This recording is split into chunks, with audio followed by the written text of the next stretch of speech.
Which is the worst comment you've ever received or you've ever seen that almost it killed the human in you? Someone said that they wished my mom was lesbian.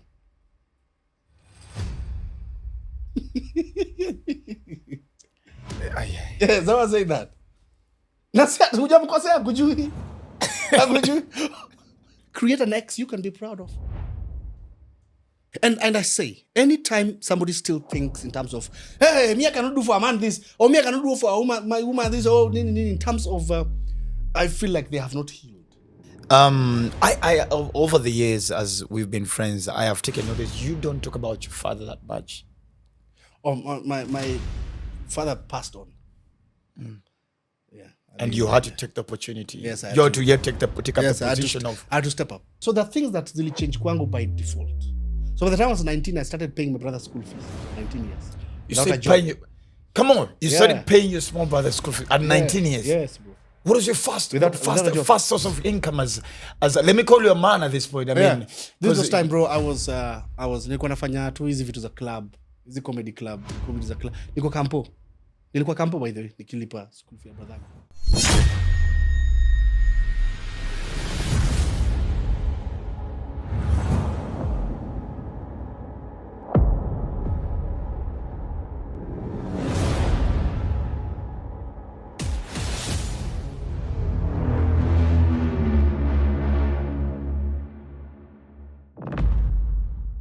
I start the show today with a beautiful smile on my face. And of course, how I am just humbled. I was talking to my team behind the scenes.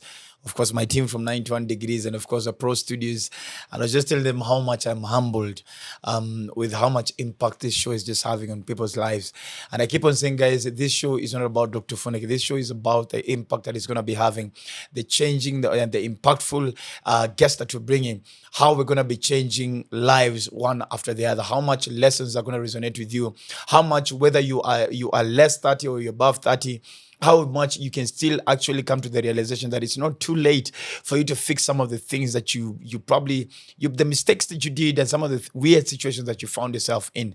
And thank you so much. I mean, the previous episode by Rosie the nanny and the beautiful single moms and teenage moms who resonated with the story. I hope this is something that actually gave you some little bit of encouragement that you can still do it. You can still go back to school. You can still push harder into the walls of life and break them down for you to actually be who you're supposed to be. Let me tell you, one thing I've come to learn about life is at times it's not about the narrative that people speak upon your life. At times it's about, life is about what you speak about yourself. Usikue mrogi wa maisha yako. Wacha wengine waseme kama wanasema. But what, at the end of the day, what you think, what you decide, and what you say about your life and your destiny is what actually really, really matters. Asanteni sana, of course, subscribe down there. And of course, welcome to the new subscribers. Karibuni sana. This is the Lessons of 30 family. So wale students ambao wamekuwa ndani, can we welcome the other students to Lessons at 30 as well? So karibuni sana, this is Lessons at 30 with Dr.Ofweneke, the eagle himself, the Duke of Kakamega. Subscribe and of course share. Do not be selfish with these lessons. Share to WhatsApp groups, share to your TikTok, share to whichever place, whichever platform. Share these stories as well. Let's get to impact each and every single life. We are growing up together, ladies and gentlemen. Today, without taking too much time, a man that we've known each other for more years. We've known each other in the industry, and before that, even on stage, on screen, and even behind the screen, a gentleman that we share a lot of things. And of course, at times we just call each other just to rant, lament, talk about real life issues.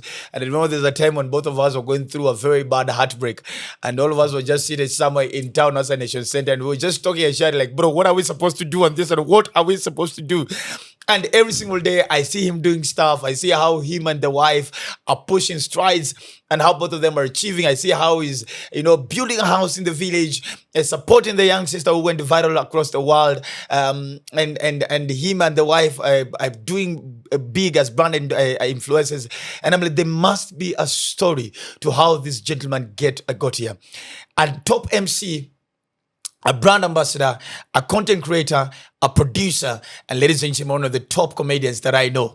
Ladies and gentlemen, on Lessons at 30, on this episode, please, Y.Y Welcome to the show, bro. Asante sana ndugu yangu. That's good. I don't like how humble you are. I really am. You know, I got humbled by this cup. Why? So I don't know if this was intentional, but if you can zoom, it's I've not read it. What does it say? Ethics and Anti-Corruption Commission. So what are you telling me directly, my brother? Are you trying to tell me that this is a corruption? No, bro, I wish they could have sponsored the show. That was not intentional at all. I didn't even realize they should be. Am I corrupt? It's a corrupted comedian. Welcome to the show, bro. Thanks. Such a pleasure to see you. I appreciate it. I celebrate you and your wife and the things that are happening in your lives. You guys have become such a powerful power couple within the digital platform space. And I starting right from there. Yes. What is the secret behind a successful celebrity couple? I don't think there's a secret, because if it was a secret, then I would not say it. Okay. Mm-hmm. I think there has to be a plan. There has to be in everything that we do. We must have a plan. Okay, and our plan, we have to look at it from an objective point of view. All right. What are our projection? And we have two aspects of projection. There is the short term and there's the long term. Okay. Right. Short term is I want to dance and go viral and then I get endorsements now. Then how am I going to make money after 5 years? Okay. All right. Now think about, let me dance now, make money now, then maybe I can elevate myself for another level. So even as I'm working for the short term goals, I'm also figuring out how I'm going to do it after that. Because that is what has led a lot of talents to death. People only thought about now. Okay? I want to go and insult Jalango now so that I go viral. Then people talk about me. And then? What's the plan? Who are you going to insult after 3 years? Okay, people are going to talk about you. You're going to get these tours and travel to take you to Malini. Tonfire will come and take you. Tonfire. I like that. They will take you to places. Okay? And then? Because you insulted someone. So you had something for short term. It's okay. It worked. You had an insult for now. Yes. So I usually look at it from, when it comes to talent creation. When I met Maya was in campus, okay? So she's an interior designer, Zovitus are fine art and everything. And then that is what she wanted to focus on. Okay? So on the other hand, she was an actress and acting with the KU theater and whatever, and then they were also doing the KU drama and everything. And so she was good at both. She loved, but she was very passionate about interior design. Okay? So me as a person, I had to look at her short term and long term. So what was the short term? So I told her, the short term now is let's see if we can get fame. So how do we do it? Let's build a brand. Let's associate. Let's build the brand. Okay, so how do we do it? We have to, remember you have two things. And we also want to be good at both of them. So at this particular time, so I said, you're an interior designer, you're also an actress. So let's do this. I'll start putting you in my videos. Okay? So we started doing videos. And then she started loving the artistic side of her. And she was like, I think I want to concentrate on art. And then I told her, hey, where? Skia. Because slow down. So we build that. And then see, how can we leverage on that brand to help you in interior design? Now, since now you're having a brand, you can now showcase your interior design prowess within the brand. So basically, it was answering the question of the way the prophet asked the widow and the son. Yes. What do you have? Yes. Mnasema mmelala njaa. Yes. Kasema tumebakisha bakuli mbili tukule ndio tukufe. What What do you have? Nile Mankush says that ati Elisha na tena alikuwa msibulafi ati leta hiyo. Ati ni Mungu tu alihurumia huyo mama, lakini Elisha intention zake ilikuwa kumaliza huyo mama. Leta hiyo. Mnakula mkufe? Mdedi tu shauri yenu wanaleta hiyo. So you get Ofweneke. Yes, sir. So akianza kupenda nini akakuwa sasa ile interior design. So nikarudi nikamwonyesha tena kwa interior. So the first thing I did was because for you to get into business, you have to put something. You have to invest. Yes. Okay?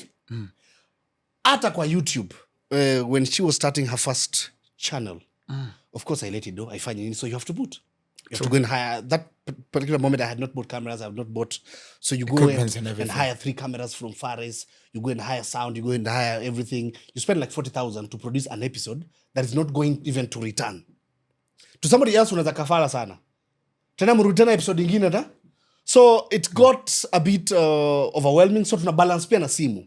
But nobody would know or notice. So we're gonna balance as again. So you used whatever resources you had at that time. Yes. So the very first episode, I will make sure anytime, and this is an advice to anyone, enter with a bang. Come on. Okay? With or without resources, enter with the highest level possible. Lesson number 1, guys. Every time enter with a bang. Yes, with the highest level possible. Si mimi maskini, lakini lazima niende na umaskini ile ya chini kabisa. Lazima niingie na the richest I can. Okay? So we entered, we gave the first episode noma, so that hata tukibalance hapo katikati inaweza ka. So hapo katikati I could shoot her the whole night sometimes. Mnakosana, mna argue, but uko pale na nini unamshoot. Uko na iPhone 13 Pro Max. Unamshoot nayo, unataka kushoot nayo mpaka close up na. So unamshoot, akifika mahali unamwambia, I could even tell her how to welcome, how to word for word. Niaje, this is how to welcome people, and then these are the words not to use here and here, and this word should come before this, so it makes more sense. If you use this before this, it will lose the weight and everything. So we could do that. Sometimes you could take 3 hours just getting the intro. Welcome, ladies and gentlemen. My name is Maya Okoth. I'm an interior designer, a mom. You get that, and an actress. That one was ilikuwa to take the whole night kupiga. So kisha piga unamwambia akiongea mali unataka kupiga close up because you don't have another camera for close up. Unamwambia pause hapo, nyamaza hapo. What was your last word? Insist. Okay, unaleta kamera karibu. So endelezea hapo. So anapiga close up, unarudi tena nyuma unamwambia kata. Then you go for wide. So there are videos that I will show you later.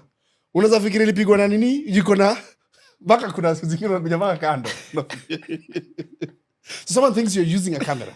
So let me ask, well, after you know the kind of investment you've done in terms of creativity, in terms of the money, and being sure this is not an immediate return, then you post it on social media.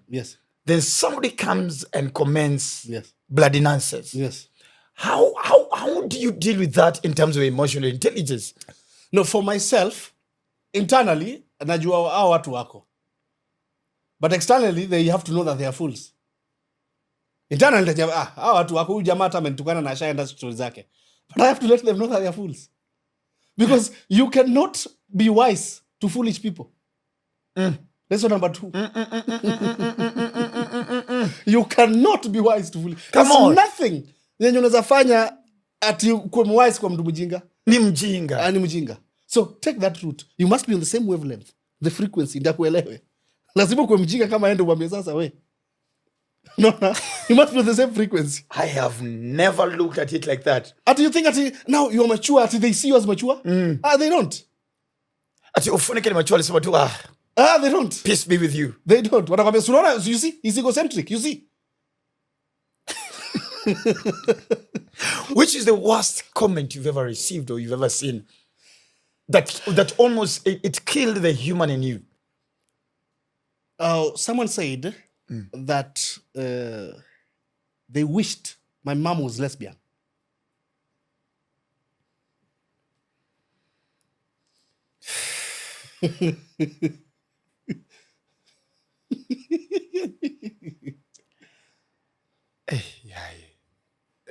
Yeah, someone said that.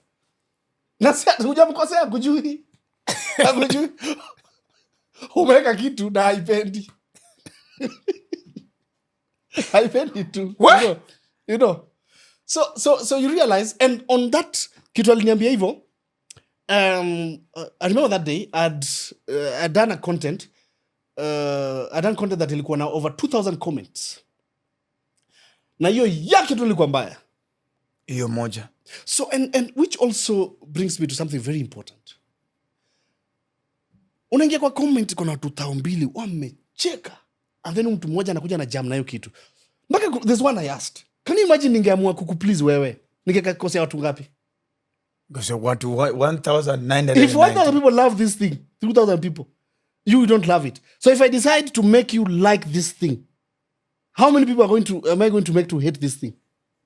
Yesterday, my wife and I were we were just having a chat in the house, and I was telling her, so I did the Morara, I hosted Morara on Dr.Ofweneke tonight, and the interview has gone viral. Then this one comment on Twitter, Dr.Ofweneke should learn how to interview. This one, and it messed me up the whole day. Then I actually came to realize, when we go through social media on YouTube, TikTok, Instagram, we are literally, there are 1,000 comments which are positive, but the human mind is looking for this one negative. Yes. And you're like, hey, mbona hakuna mbaya? Hakuna mbaya. Yes, wacha mimi nikuwe huyo. Hey, then ukipata hiyo moja sasa unasema bas, now I have a reason to feel bad.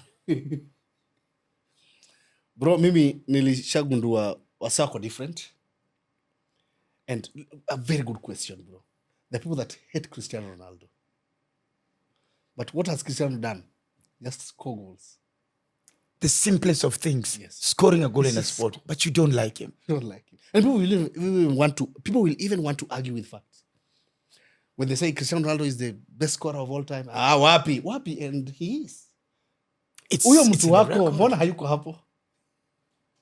Huyo mtu mwenye anasema, nani is better, then they will come with the names of footballers wenye hata wewe hujai wasikia. No, Tom Clinton is better. Clinton.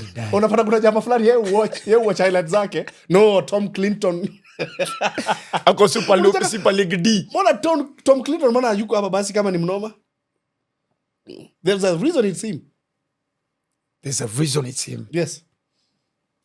Hey, bro, ni mapema mwanze lessons in a drop. There's a reason it's him. Yes. There's a reason. Lesson number 3. If it was us human beings to choose who we want to see up there are a lot of people we would never see up there. You'd never see Pastor Nganga hapo. If it was us, Nganga angekuwa hapo, bro. Bro, Nganga church yake kuko highway inapita lakini naachwa. Kwani wewe ni nani? Wewe ni nani, bro? Wewe ni nani? My mind is all over. Akili yangu kwa super highway. When you and Maya left, because sorry ni maazia mbele ndo tukirudi na nyuma. Yes. When you and Maya left and I've met, and you now of course you started doing the whole investment. Yes. Were you because there's always this conversation of don't play husband duties. Yes. No, the ladies are the ones with the conversation. Yes, it's the women yes, who are always saying, I will not be a wife to a boyfriend until he makes it official. Yes. But for us men, we are always ready. Yes. The moment a man comes into your life, yes, he is already being a husband. Yes. Salon, pedicure, manicure, I'm advising you, I'm praying for you, yes, I am providing leadership. Yes. Is this something you started doing immediately? Or what is your thought on that? Me, I usually say, there's no need of kukuwa na msee utaki kuwa nayo. There's no need of being with somebody that you don't want to see grow. And also, I feel like there's no need of having an expectation. Expectation is what kills all of that. Because we have seen instances whereby there's a tendency of you help a woman and then they turn into something else. We've seen that happen. Okay? I have. Whether she's going to turn that way or not, I'm just doing my part because I'm being me. I cannot see a potential in you, then niwache. And that is even with my brothers and even with some of my friends. I can't see it and just ninyamazie because you are not going to be grateful. You don't have to be grateful. Because the moment you do something because you're waiting for gratification, then you're going to be disappointed. 90% out of 100, they're not going to be grateful. 90% out of 100. Do you go? Yeah, do you go? Because the moment you are waiting for that, then you actually digging your own grave. It's going to happen. So you know what's going to happen, but you still expect. So do it because that's who you are. Okay? Me, I usually see it like this. What is the need of, yes, I'm making money. I have enough to take care of the family, but I can bring more. Even if it does not come to the family, but I can bring more. Even if it does not come to me, but it can help you, I can help you get to a level whereby you can buy your own shoes, buy your own from the best supermarkets, from the best clothing stores for yourself. It does not have to, I must not help you so that you can come and help me. Wow. I don't have to help you so that you come and help me. I was living, I was doing good, and I was really cruising nicely. Really? I was cruising nicely. So even the moment you're coming, I'm just doing it for you. So even if you go to take, there's nothing about me you'll Yes. change. But the moment you're doing it so that, let me do it so that hapo mbele akuja nini, they're going to disappoint you. They're not wired like that. Sorry to say this, they're not wired like that. Who are they? Avocado, you call them avocado? They're not wired like that. And we have to accept. We have to accept. So invest in a woman. Invest. Whether they are going to appreciate it or not. Invest. Because they are a reflection. So ukikataa bado, it still eats you up. Sasa ule Ofweneke naye. Ofweneke naye anaingizanga milioni kadhaa kwa mwezi, lakini ukiangalia tena bibi yake anashinda tu kwa nyumba na hata hawezi mwekea nini. Simwekea hata ka spa. Hata kama ni duka ya peremende. And those people are talking. They have not done the same to their wives. But since you are at a public platform where we can come and comment, it's easier to attack you up there. I can attack you and come back and relax. Because it's consolation for me. Yes. God damn. So eventually, do it, let them be grateful or not. Because what happens is this. Can you imagine a situation whereby you have met a woman and then you're just doing your things, and then because of this mentality, watu kinini watakosa ku appreciate, and then you just do you, let them be themselves, then you sign a baby together, and then you break up, for example. The moment you break up, you will not want to be associated with that woman because of the level she is. Build an ex you can be proud of. That is my ex. But ukisikia mtu ameshindwa sema Repeat that part. That's deep. Yeah, create an ex you can be proud of. I was not ready for this episode. We have many situations whereby you don't even want to, kuna even women that do not want to be associated with their exes. Their exes are deadbeats, but they will not call them out because we will realize who that deadbeat is. Where? Build an ex that you can. I have. Well, I've always made sure because I've always make sure I'm the good ex-boyfriend. Yes. You can always call on me. Yes. I'm never going to interfere in what you're having with your guy, and not try to have retirement benefits or anything. But I've always made sure that the door is open. If you ever want advice on anything, yes, the door is always open for us to talk. Yes. But I oh my goodness, it has hit home. Build an ex who you can be proud of. Yes. We have situations whereby people would want to cooperate, but we can't because I'm now at a level and he or she is not at this level. So we have to disassociate. So the child has to suffer. The child is not going to see the dad or not going to see the mom because the mom is a certain kind of a woman. So you should be at a certain level even if you're exes. Because anytime we are getting into relationships, we always have to remember that we are human beings. We should not just think about forever. People break up. It happens. We have to remember that watu wachana. So if you're only thinking of for life, then maybe hata kikuwa hivyo una shida. So we have to think in case tuwachane. Because maybe, in my opinion, I would want to stay with them for life. What if they don't? Am I going to choose for them? Maybe they want me for life. So what if I don't? What if I change my mind? What if something happens? Because people change and people get new ideas. people fall out. So what happens if we fall out?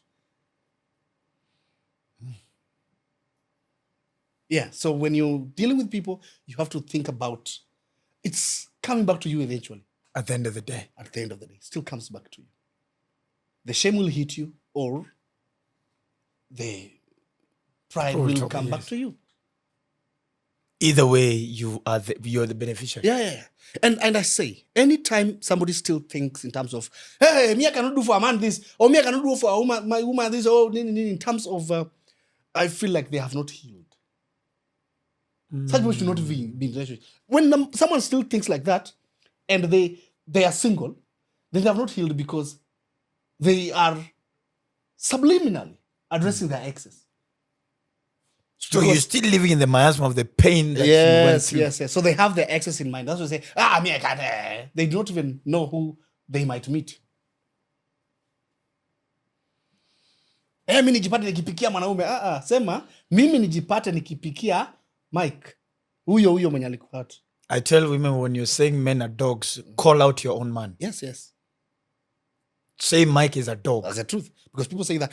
Ofweneke, let me tell you something. Yes, sir. I met a lady, and we were having a conversation. And I realized how broken people can be, and they also transfer this brokenness to their children. There's a lady that we had a conversation for like 2 hours. We were just chatting, and then I ended up being very interested in understanding where she's coming from, and because I nilianza kusikia vile anaongea na tone yake na nini, and ako this about men, this na ako relationship anasema men except my man. You understand? This and this and this, and then I asked her, what's the relationship between your mom and your dad? And then akalipuka, bana, huyo jamaa kwende. In fact, he was to die today. Kuna siku nilikuwa heartbroken, nikaenda mamangu akanichapa, akaniambia wewe. Nikasema, kumbe mama yako alikosewa na budako. Yeye, she carried that pain na akatransfer kwa. So instead of the mom telling the daughter niaje, despite the differences that me and your dad had, it's upon you to find out if akona issues. If you have no issues, your relationship, I'm not going to tamper with. That woman, from what was coming out, stood in between the relationship, the dad and the daughter, and other men. Naombe, mimi mamangu bedhi aliniambia, sijui nifanye nini.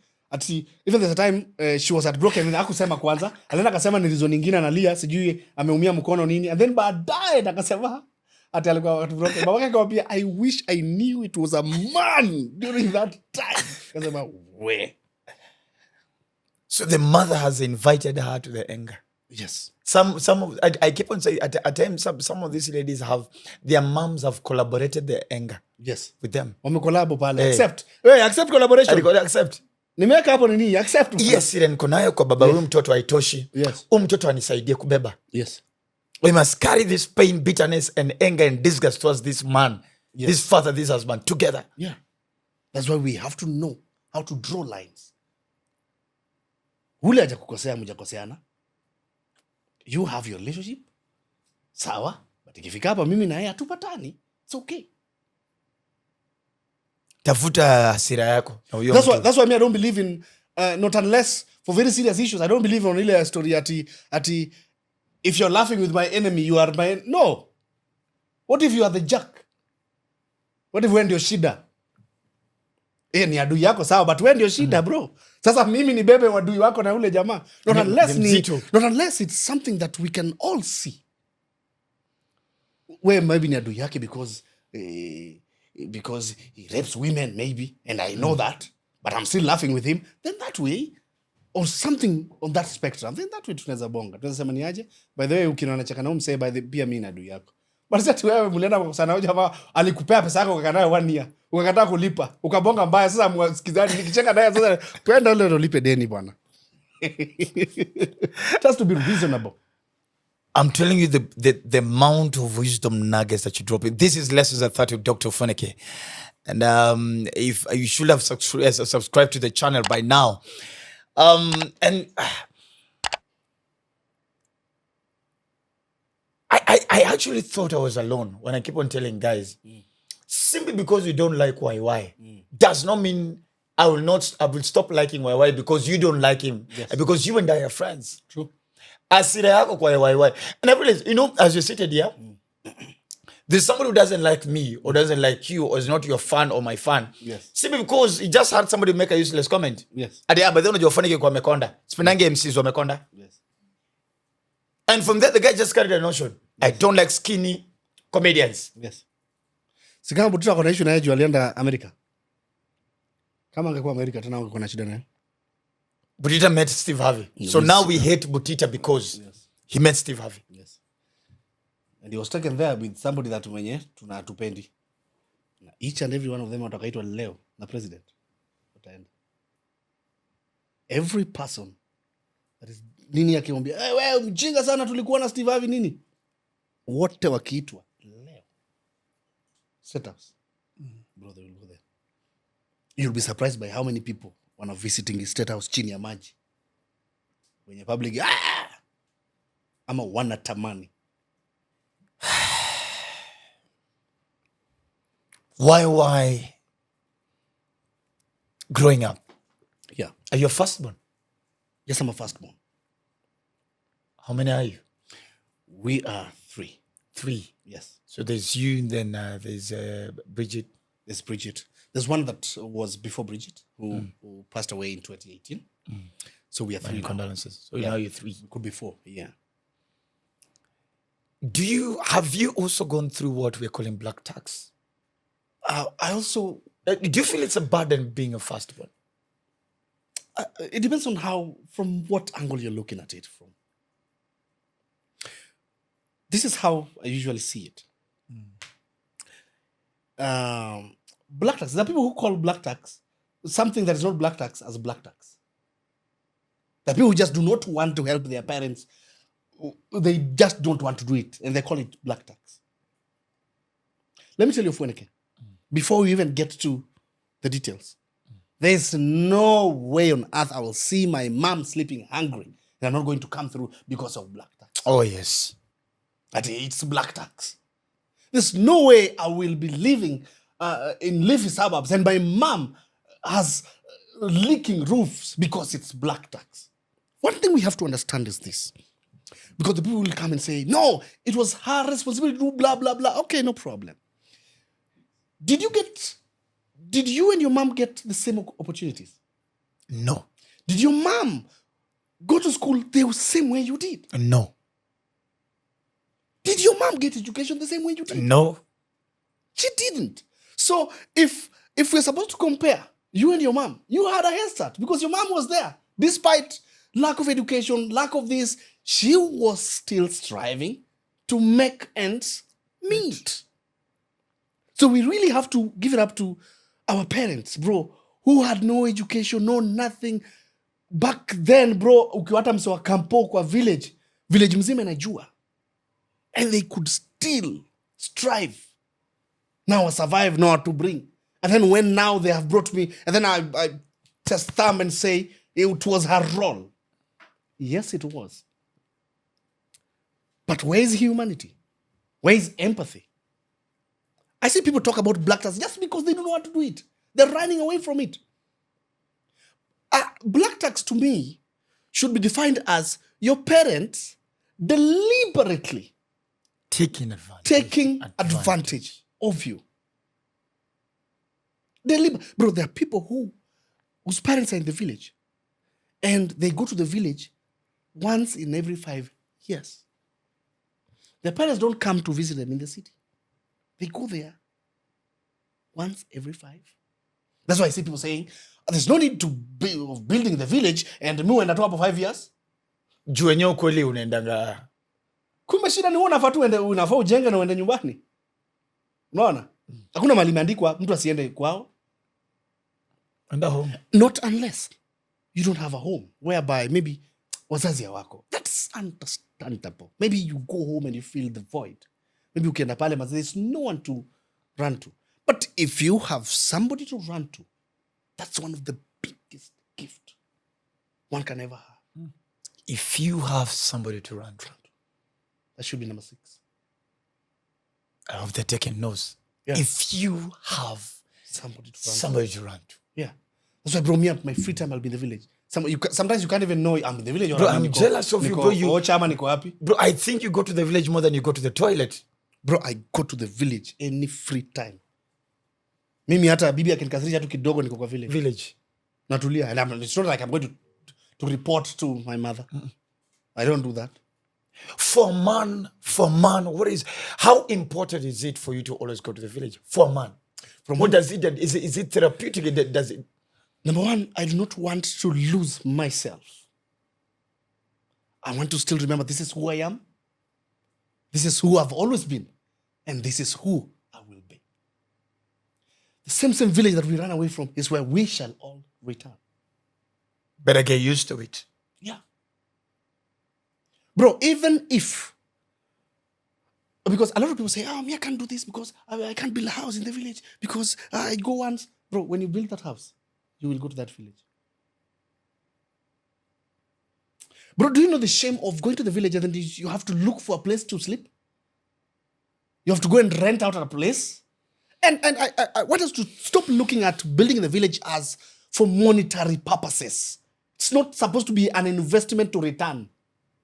It's a heritage. It's a legacy. Sentimental. Build.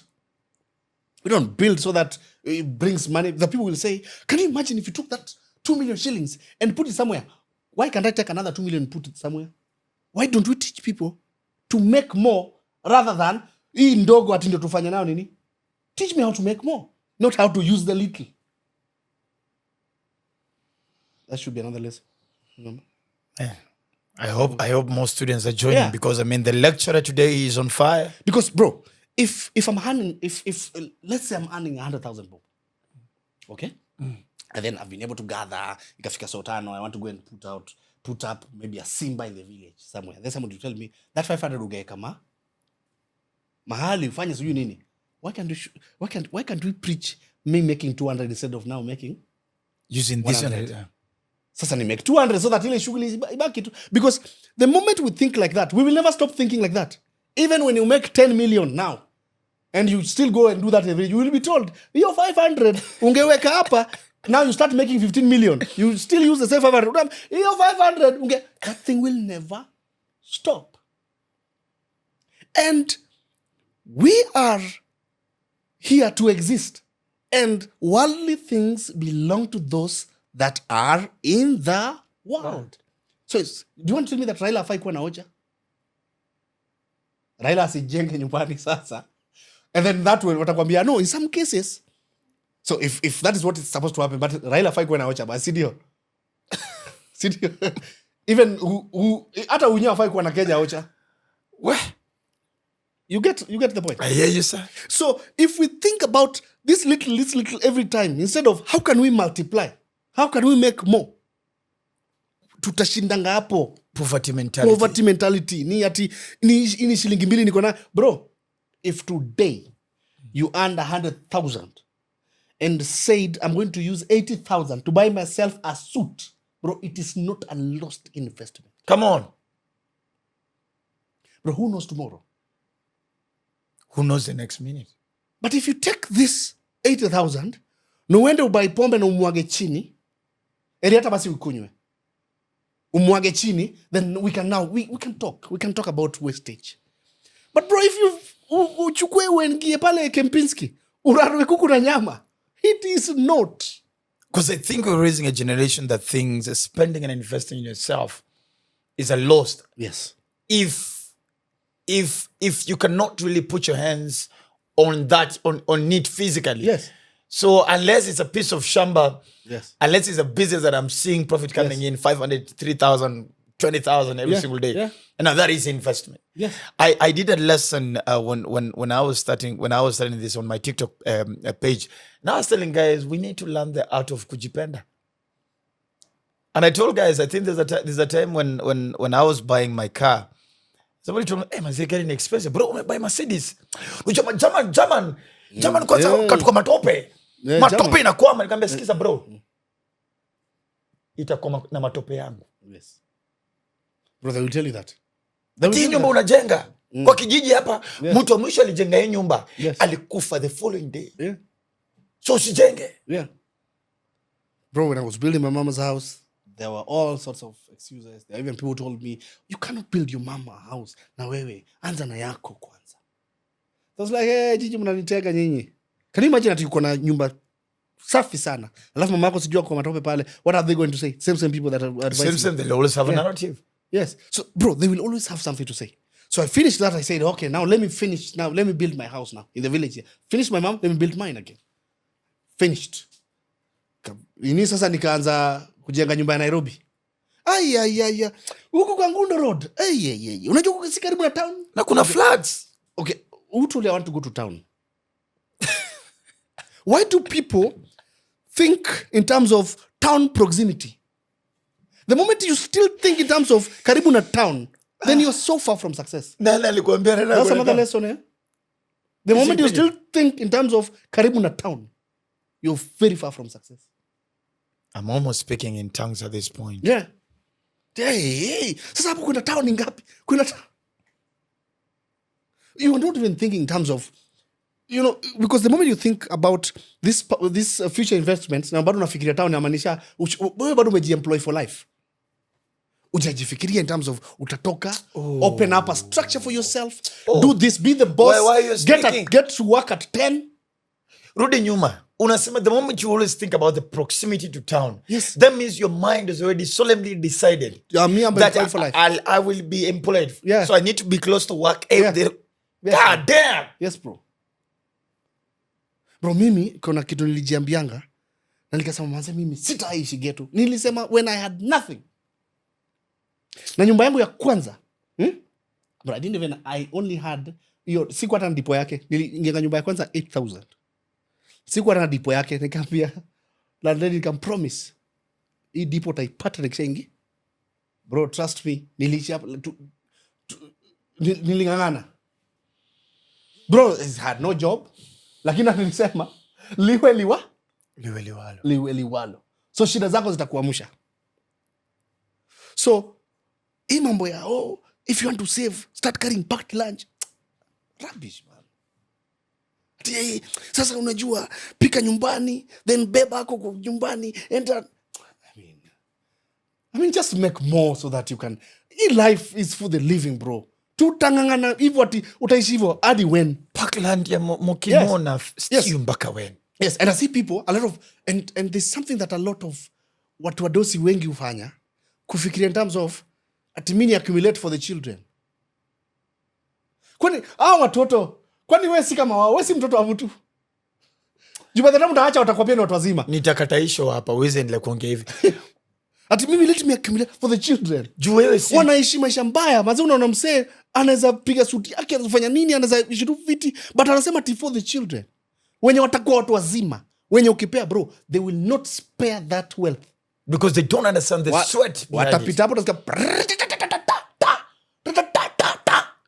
tena mwingine mtu mzima, mtu wa 28 years anaendesha gari inapiga baluti bro. Mtu mzima tu. Sasa kama hiyo kitu kwa loud ukiwa hapa, sawa yeye akiwa ndani ya hiyo dinga. Unaget? Na kwa soundproof. Bro, let's live the life. I don't sikatai kuinvest kufanya nini. But also lazima tujifikirie. Sawa, nataka kusave, but let's be reasonable. Tusikuwe pia wa spendthrift, kuharibu. Okay, because now that's also financial discipline. We should not lack financial discipline. Piga calculations zako. If this house is going to cost me this amount of money, nikitumia hido once, for example, I'll give an example. I'll give you a very good ya vile nilijenga mama yangu, the first very house. Because sasa nimejenga nyumba 4, okay? My mother's, my man in the village, the one up in Nairobi, and there's one I built for someone in Mumias. You remember the person that was alikuwa na sickle cell, mtoto yake alikuwa na sickle cell, then akauza roof to then I built them a new house. Okay? Wow. So what I realized is this. In fact, hiyo nyumba tu peke yake ndo niliendanga na cash because it was an emergency. Nilienda nikadu kama imeisha. 1 month done. However, if you look at how I built my mother's house, bro, do akunanga mtu atai kuambia do iko. Bro, do akunanga. Ati lamsa mati sahi atu unipige tero sahi upate do unataka sahi. Utai get. I might have it in assets but cumulatively wasi umeke do mo bata wajuangi. So shida ni si ungoja kushika hii do. Ndo tufa. That's why wasi usema, unaenda unajenga nyumba wako kwa village. Wewe hujui vile umepoteza pesa. Haujui I did not take the millions nikaenda kujenga. You don't know that I bought sand nikakaa 2 years. You don't know. Nilinunua sand nikaimwaga hapo, nikakaa 2 years. Surround na mtumawe, na temeka nimeka mkono nyuma hivi na take pride na toa watoto kwa hiyo kitu. The pride of tokile way. Acha kucheza hapo wewe. There's a time I could just go to the village to see that sand. Nione tu ndio hii. Ndio hii mazee, yani ndio hii mazee, nyumba inaenda kujengwa. Then nakamwaga sand ya pili. Sand ya tatu. Learning to appreciate the small progress in life. It took me 5 years to build my mama house. The process. Yes, cumulatively it took millions. But I did not take millions to go and. So tell me, yodo nilionayo sand hiyo 15,000 nini? Ningedunayo nini? Because wewe sasa unaiona kama iko pamoja, iko hiyo yote. Do you want to tell me that hiyo miaka yote for 10 years ningekuwa na save nini, ningekuwa na nini? Atiweka hii 5 hapa, weka hii 5 maka ikifika moja. Na pia I always say ikifika do ati ni mita 5, then it's also a worse investment kwenda kuiweka kwa nyumba yote. That's why even my house in Nairobi ni process, bro. Si mwagi do. So that nifike place ati sasa I can't run. Na do kama hii inaweza songa hapa, wache songe. Hii si inaweza nunue chuma.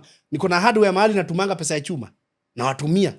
Ikifika pesa ya chuma, si ati niko na pesa hapa na nasema chuma ndio hii, shika, hapana. That way other things inaweza anguka. So how do I balance this with other things? So kama chuma inahitaji 700,000, tena ninunue chuma ya 100. Nilipe 100, nikiendelea shughuli. Hii 600 nyingine nifanya nayo vitu zingine. Nikipatana 100, nenda niende niweke kwa chuma. Tena nirudi. Eventually ile 700 itafika. Una get? But then I do not have it. So it is easier to save money in terms of materials than cash. Cash, you'll need it every day. Single How many times time do you put, ukisema sasa you locked saving, hii mshwari inataka kuifinya hapa, nimeweka mpaka hiyo ni Januari, unasema hii nataka kutoa November 10th. Bro, kesho jioni. Kesho jioni kuna pesa yako nafanya 3 days reflect. Ulisha order itoke. Inakuja 3 days iko kwa njia. Kesho jioni. Because it will find a need even when there's no need. There are many people who have loans not because they needed the loans, but it's because they qualified for loans. So do not also take a loan because you qualify. Take it when you need it. Yes. Don't take a loan because but I qualify 3 million. Nimechukua. How am I going to repay it? I was called by my bank the other day and they told me my credit card, I can have a credit card worth around 3 million. Yes. And I looked at that lady and I told her, you want me to walk around with 3 million? That is not mine. Yes. So because as a bank, you've done a review of my financial statements. Yes. And I can walk. And I was like, if I'm traveling with the country, whether it's around Africa or the US, Europe, I make sure that ile pesa nalipwa. Hiyo euro nitaconvert, hiyo dollars nitaconvert. And if you say something very, very important, especially I think our generation, we need to learn that lesson. Do not take a loan simply because you qualify for it. And people always check all the apps they qualify. Tala, mshwari, Zenka, shata, pia, Okash, mpaka inafika point, kuna watu wanazijua. Kuna mtu mpaka anajua nini. Kuna sijui firimbi, yani unapata mtu amezisearch mpaka zimeisha. Na si hata anazinid. So unapata cumulatively kuna loan ya watu ya 100,000 na wewe ni jamaa hata hiyo mi hata umekingi hujai make. So wanaanza kupigia masimu. Umekuwekea watu kaa 30 wanakufuatilia kwa kila app. Na watu wachokangi. Juu pia waliambiwa ukirudisha hiyo loan tutakupea kitu. Ukijaribu mpaka lipe tutakurudi. As we almost finish, I over the years as we've been friends, I have taken notice you don't talk about your father that much. My father passed on. Yeah. And you had to take the opportunity. Yes, you had to take up the position of. I had to step up. I stepped up. I stepped up when I was young, and I think that is it was a blessing in disguise. What did that take away from you as a boy and as a firstborn? It took away my childhood. I could not play as much as other children would that had their fathers. Yeah, because I have to regulate how much time I play, because I have to go and fetch firewood. I have to go and cook. I have to go and help my mom at the market to sell clothes. Ama kiuza mahindi, you know. So unapata nikikuja labda nicheze kidogo, extend kuna kiboko itakam. So nikiingia watu wametoka games, because nikirudi lunch mimi nilikuwa na nikitoka from primary, nikitoka shule lunch mimi nilikuwa narudi kupika that lunch time. So you only have an hour break. Yes, I have to cook. Na hii moto lazima utafute tukuni hapo za kuiwasha nini and then cook. In fact, kuna ng'ombe. Kuna ng'ombe nafaa ipewe maji na ichangiwe position ya kugraze. Because mother hayuko. Ako soko. Okay? So ng'ombe nafaa ichangiwe place ya kugraze. Kuna maji unafaa uende ya hiyo nini. Because I remember we only had one jerrycan. So ikitumike by the time maybe lunch hata sasa zingine ikolioga na asubuhi hakuna. Because nilikuwa naoga very early every morning. Nilikuwa naoga asubuhi kabisa. So shika kaka 10 liter, kimbia pale leta maji, come nayo. Pika, change ng'ombe. Unaona time unaenda maji, unaenda na kale ka ng'ombe kenu. Unarudi nako. Bro kuna 15 minutes. Haujapika. Bro mimi nilikuwa naishi karibu na shule sana. Shule ndio hii fence ni, but I was ever late. Kitambo nimalize nini ng'ombe, nini nipike. Because tena usipopika Jumatatu anaingojea, atakuja mtapigana naye shift. Nikitoka shule hivi 4. Tunapigana madhe shift. Naenda kwa soko na mtoa. Tunaenda kwa kijaka tunamuaro. You're going to save me. So naenda kwa soko natoa madhe. Madhe anakuja kudishi. So kama hukupika tena uko kwa Ngoringi. Yes. So there are things that really change kwangu by default. So by the time I was 19, I started paying my brother's school fees. Niko 19 years. You started paying your small brother's school fees at 19 years. Yes, bro. What was your first source of income as let me call you a man at this point? I mean, this was time, bro. I was nilikuwa nafanya tu hizi vitu za club, hizi comedy za club. Nilikuwa campo by the way, nikilipa school fee ya brother yangu. Na sasa so who's paying your campus fees? Because you pay for your brother. Who's paying your campus fees? My campus fee ilikuwa nalipua na nilikuwa na help. And then there's an uncle of mine and an auntie of mine that could really support me. Auntie Dorothy, Uncle Gordon. Big shout out to them. Walikuwa nani fund dance pocket money nini, hata school fees, high school yote ni wao nilipia. You know all that. So during this time tukiwa campo so wakirusha kale ka 3k monthly nini na fanya na mambo hata inaweza isha na one day. Because pia we learn financial management. Unaweza puliza hata unaweza kucheza na pool table yote ishe. Ukulwe. Unaona?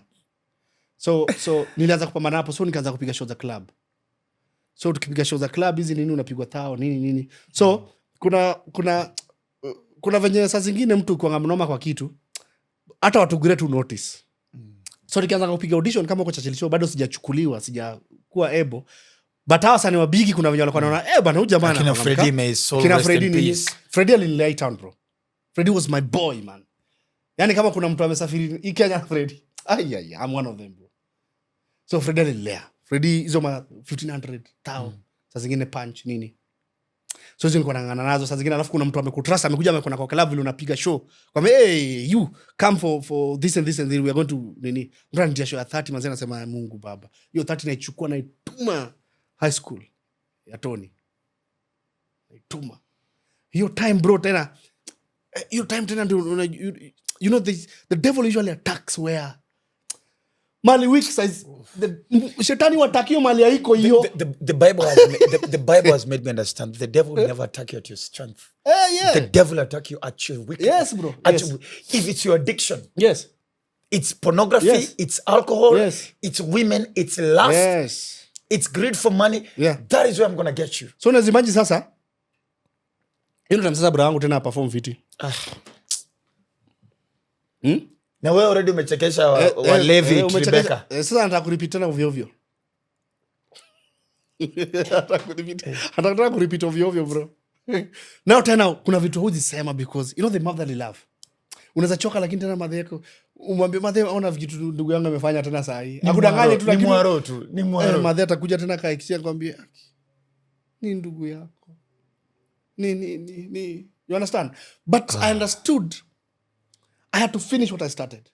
And God gave me the grace. I cannot jipigia kikofi ati mazeni lidu. God anipea grace bro. Me, I don't know how I did it.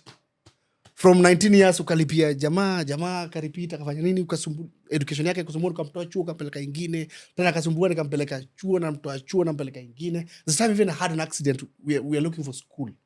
Kuna shule imagine tumaienda tukaambiwa sasa hatuwezi kubali mtu wa form 3. Unajua anafaa uende form 4 amesharipi mara 2. Anafaa ende form 4. Unasema hatuwezi kubali mtu form 3 unless arudi tena 2. Oh, yeah. Tena manze unasema yani ni aje? Wacha tu manze ni sawa. But eventually long story short, eventually bro finish what we started. Yenda litopio chuo yenye alimalizia. Was the top student there. We finished what we started. Because I realized one thing, which is another lesson, bro. Come on. The devil is very persistent. So the more persistent you become, the same energy engages. Then you win the devil. You have to be one step persistent more than the devil. Just one. The Bible says in the book of Job, and as the devil was walking around, as God was walking around, he bumped into the devil. The devil said, I have seen a man. Meaning the devil already has a strategy. Yes. So for everything you do, he has a counter. Bro, utafanya hivi, afanya hivi. Utafanya hivi, bro wako kwa anapiga watu, usolve hiyo mpaka uombe. Amleta sasa shida ya kutoperform. Wewe sasa uleta hiyo, umleta sasa ingine ya kustrike. So, atakuwa nazi shift. The devil mutates. The devil mutates. Unaona? So to something which was very important that I was telling you about all that, what it brought into me is the aspect of mentorship. I cannot say I'm much of a good mentor, but I think I have the energy to mentor. I have the energy to mentor. I have the energy to create something. I have the grace that I can touch something like a fit. Grace. It's a grace. I have the grace. Because I practiced it all along. Grace. Nilianza kuwa na responsibilities mapema. So ilinitoughen mapema. So I think maybe and when they say that everything happens for a reason, we have to understand. And I usually say, sometimes, do you know that hata ule msemo intelligent ajuangi nini happen after death? Even Musk with all his ability and that is the only thing that nobody knows. So sometimes I was thinking the other time and I was just overthinking. And I was saying, what if sometimes tuna feeling ni kama tunahurumia mse amededi. Na kumbe mazee mse sasa ameingia mahali sasa tunasema yani kumbe yani tena, because sometimes I see people say, if God is the God of healing, then why did he let this person die of cancer? Why did he let this person suffer? What if after their death they do not suffer totally? So zilianza kufanya nika understand vitu fulani. So nikasema, the death of my father, painful, may his soul rest in peace, turned me into a different person. Then maybe I would have not become if he was alive, maybe. Maybe bado ningekuwa daddy do us this, daddy do hii, daddy mama amefanya hii, daddy mama amefanya hii. You get? So I believe that we are on this planet for a purpose, and every purpose is planned by God. However, we also have a will. That's why you can choose wrong doors and choose the right doors. Hapo Mungu anakuanga ametuachia. So there is a purpose. Yes. So every single human being in existence, there's a purpose. Yes. But in this purpose, there's a will. Yes. Whether to pursue the purpose or not. Bro, do you know that kuna matanga ya mtu yenye hiyo ndo siku labda inakuanga the biggest gig ya mtu ya tent. So kuna tent. Do you know that? Somebody might die na kwa matanga yake ndio supplier amemake doa jai make kwa maisha yake. Wow. Because each and every day we pray, God bless me. Bless the work of me. Because God does not just bless. Ati, kwa nyumba then he blesses. Blesses the work of your hands. Are you doing something? God is going to bless it. As long as you do it consider, God is going to bless it. Now, if huyu ni mse wa ku supply food, anafaa kumake do yake aje? Wedding, maharusi, and my events, including funerals. How are watu wa caskets supposed to make their money? Pale John Saga Uruma. Exactly. So eventually, there are people who have to die. There are people who have to earn a living through the deaths. It's a cycle. The people who have to symbiotic. die for somebody to earn a living. Yeah. Even freedom, people died for freedom. Bro, thank you so much. I appreciate it, bro. Wow. The whole time you're speaking, I was just getting goosebumps all over. You're a good man. And I think I always tell you that. And I think I don't have a lot of friends in the industry. And I think part of it is part of the conversation we said. Somebody just not like Ofweneke for the sake. And I think even then, whenever we share, I think I have very, very few identical friends in the industry. And I love the fact that we always call each other and share about different issues about the industry and even our personal lives. Yeah. And I love the fact that I'm seeing you in a different, more higher way today. Yes. Because of the in-depth. And what you said is, you've talked about the grace in your hands. And I don't think at times we don't realize how much this grace, how much impact we have in people's lives. You giving your brother a second chance over and over and over and over. Yeah. You realizing, you know what, I'm going to step into my father's shoes, even at a younger age, and I'm going to build mom this house. Yes. Because if dad was alive, that is what dad would have done. Yes. So there's no excuse to it. Yes. You remember anytime I call you, I've called you about issues regarding discernment. I've called you. Yes. And I've told you, hey, bro, hey, what do you think about so-and-so? Because every time I'm around him, I feel some type of way. And I feel like there's this that I've told you, right? Yes. And you're like, me too. That's a confirmation. Yeah? Me too.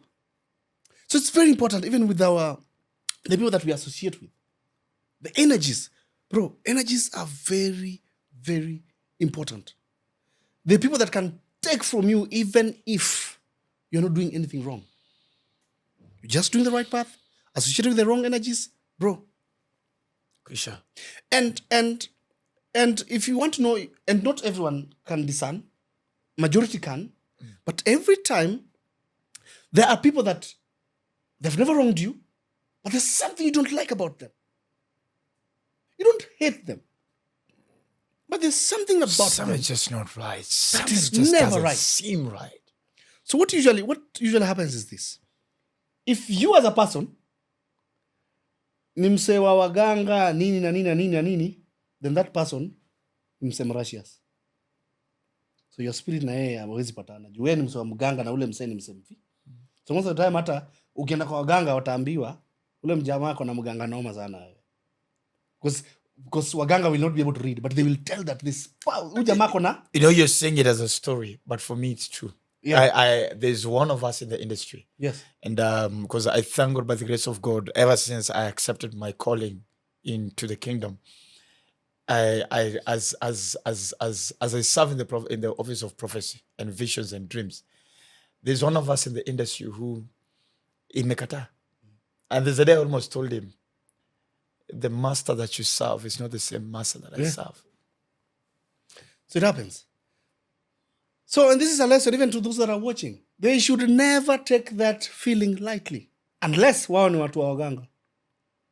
But if you have never stepped on kwa mganga, kuenda kuroga mtu kufanya nini, and your spirit in a clash na somebody, you have to stay away from those people.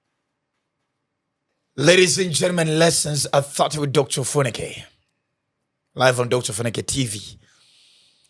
I feel like there's still more that we would have stepped on, but of course, at time, I know you guys are trying to save up on your Wi-Fi and your data bundles. But thank you so much for subscribing and watching the show. Lessons are thought, of course, subscribe on the YouTube channel, Dr. Ofweneke TV. the class just keeps on getting hotter and hotter as I get lecturers after lecturer, and today's lecturer, Y.Y. Man, I think this episode is for the boy child. If you haven't learned anything as a man today, then I don't know what else. And I told you, at times you don't have to go through stuff for you to learn. At times it's watching those who have already gone through it for you to at least have a shortcut to get to where you want to get. Yeah. Bro, I am honored. I am honored by your presence, and I appreciate the grace on your head. And I pray. I think at times when I'm praying for my brothers in the industry, I never forget your name. And I keep on, every time my wife and I keep on sharing, say, a good heart will never go unrewarded. The humans might take advantage of it and use it as a duster to get whatever they want to get. But at the end of the day, it's recorded in heaven. A good heart will never go unrewarded. And you're among the good-hearted that I know. Thank you, bro. Thank you, my brother. God bless. God bless you. See you in the next episode. Dr.Ofweneke, TV Lessons at 30.